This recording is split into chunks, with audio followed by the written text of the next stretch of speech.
On est en compagnie de Pierre Bismuth. Bonjour Pierre. Bonjour Fabrice. Le directeur général de Myria AM pour parler d'un sujet, c'est une de vos dernières chroniques ou analyses, le retour du risque politique. Alors est-ce qu'on va assister effectivement à de nouvelles secousses ou est-ce que le marché est totalement immunisé? On l'a vu, hein, la Corée, on a l'impression que quoi que dise maintenant Kim Jong-un, quoi qu'il se passe en Catalogne, pour l'instant les marchés réagissent très peu.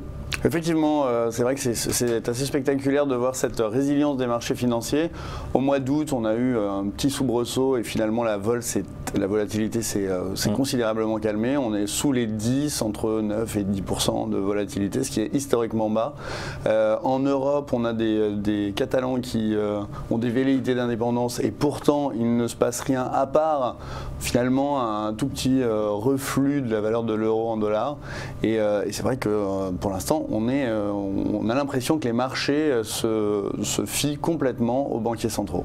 Alors c'est justement, qu'est-ce qui explique cette très grande stabilité? Le rôle des banques centrales qui sont en train de durcir, mais très tranquillement, à pas compter leur politique monétaire. Oui, alors durcir, c'est vraiment complètement optique, puisque la Réserve fédérale américaine, après avoir parlé en 2013 de tapering, finalement évoque la possibilité de ne plus soutenir les marchés, mais en tout cas de ne pas vendre ses obligations. Donc laisser aller au débouclement. Donc on est vraiment c'est très long, ça a pris 5 ans.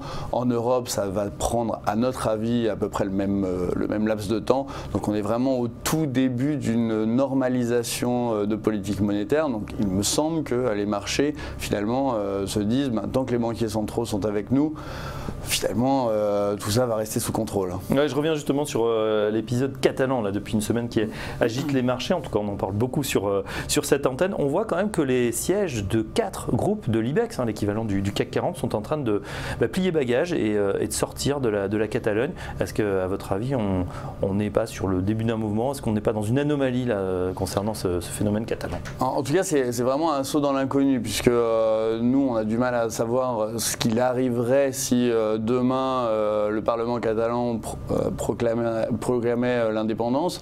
En tout cas, d'un point de vue de gestion, c'est sûr qu'il vaut mieux être à Madrid au sein de la zone euro plutôt que dans une nouvelle région catalane qui serait ou pas reconnue par l'Union européenne.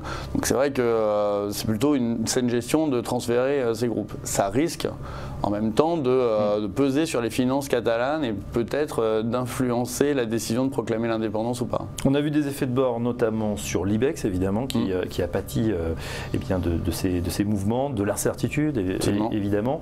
Les taux également ont marqué le pas. Est-ce que ça pourrait continuer selon vous? Est-ce que ça pourrait donner des idées à d'autres zones géographiques dites périphériques? Alors en tout cas, ce qu'on a vu sur les taux, espagnols, c'est qu'ils se sont légèrement écartés, mais en même temps, souvenons-nous qu'en 2011, un tel mouvement d'incertitude politique aurait provoqué une explosion des écarts de taux par rapport à l'Allemagne. Là, on n'est vraiment pas dans ce cas-là. Donc c'est pour ça qu'à mon avis, les marchés restent complètement focalisés sur l'action des banquiers centraux. Et on peut se dire que, alors c'est vrai qu'on pourrait se dire, oui, mais si finalement les finances publiques sont préservées par les banquiers centraux, est-ce qu'on ne pourrait pas avoir des velléités en Italie ou ailleurs? Là, il est trop tôt pour le dire, mais c'est vrai que ce référendum nous a un peu surpris puisque tout a été très vite en un mois finalement. Ouais. Alors justement, ce risque politique, on en a beaucoup parlé en début d'année avec l'élection française. L'élection allemande finalement est passée, on va dire, comme une lettre à la poste pour la chancelière Merkel. Malgré un blocage. 4e mandat, effectivement, même si elle va devoir composer avec son gouvernement. Ce qui vous inquiète, vous regardez déjà du côté de l'Italie en 2018. Là, les choses pourraient se compliquer, Pierre Bismuth. Oui, parce que ça a l'air d'être véritablement complexe comme situation politique, puisqu'on a le mouvement de Beppe Grillo qui, à l'épreuve du pouvoir, notamment à Rome, se trouve en large difficulté. On a le retour de Forza Italia qui revient sur le devant de la scène avec un énième retour de Silvio Berlusconi. C'est vrai que cette situation politique en Italie, qu'on espérait enfin sortir d'une situation compliquée, finalement tous les précédents protagonistes sont toujours en place. Donc on va voir comment cette situation évolue, mais c'est vrai que le référendum catalan et l'ambiance en Espagne va forcément avoir des répercussions sur ces élections italiennes. Bon, on verra. C'est début 2018, hein, c'est ça? Absolument. Élections italiennes. Premier semestre. À suivre. On a évoqué effectivement ces banquiers centraux, en tout cas sur les marchés, qui ont l'air de tenir, voilà, enfin de provoquer aussi peut-être certaines anomalies sur le marché, puisqu'on a vu une volatilité extrêmement basse, un risque qui est diffus, et puis des marchés qui n'en finissent pas de monter. Là, on commence à se poser des questions sur les valorisations, notamment aux États-Unis. Est-ce que vous partagez ces inquiétudes, Verbis Smith? Alors, c'est vrai qu'on regarde le marché américain qui n'arrête pas de monter. Est-ce qu'on peut dire inquiet? Pas vraiment, même si c'est vrai que la force, notamment de la technologie dans les indices, est prépondérante. Donc, on regarde maintenant, est-ce qu'il y a une survalorisation des marchés américains? Pardon. C'est difficile à dire. Très honnêtement, vu que la croissance est très prévisible, on a finalement eu des chiffres de l'emploi qui n'étaient pas forcément très bons, mais finalement un taux de chômage qui est encore une fois en baisse. Donc on a une prévisibilité de la croissance américaine qui fait que on a peu de risques sur cette économie, hormis les risques politiques. Ouais, des chiffres de l'emploi atypiques, mais dus à l'impact des ouragans Irma et Harvey. Un thème qui revient pour justement 2018, on fait un peu de prospective, c'est le retour de l'inflation. Voilà, on se dit qu'il y a eu très peu d'inflation, les objectifs de la BCE comme de la Réserve fédérale ne sont pas atteints, ces fameux 10%, et pourtant certains de vos confrères anticipent un retour de l'inflation peut-être pas galopant, mais qui pourrait surprendre. Est-ce que c'est votre scénario? Je crois que vous n'y croyez pas tellement. Pas des masses, effectivement.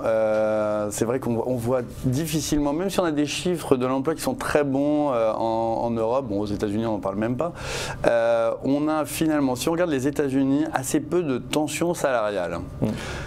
On a des matières premières qui sont complètement sous contrôle, donc une inflation qui est relativement basse pour les États-Unis. Encore une fois, on a une prévisibilité de la croissance américaine qui n'affiche plus du tout des volatilités qu'on pouvait connaître avant 2007. Parce qu'il y a moins de crédit, parce que le marché immobilier finalement est à la moitié de son rythme précédent 2007. Donc on a, et puis les gens ne servent plus de leur immobilier comme d'un compte bancaire, ce qui a provoqué la crise des subprimes.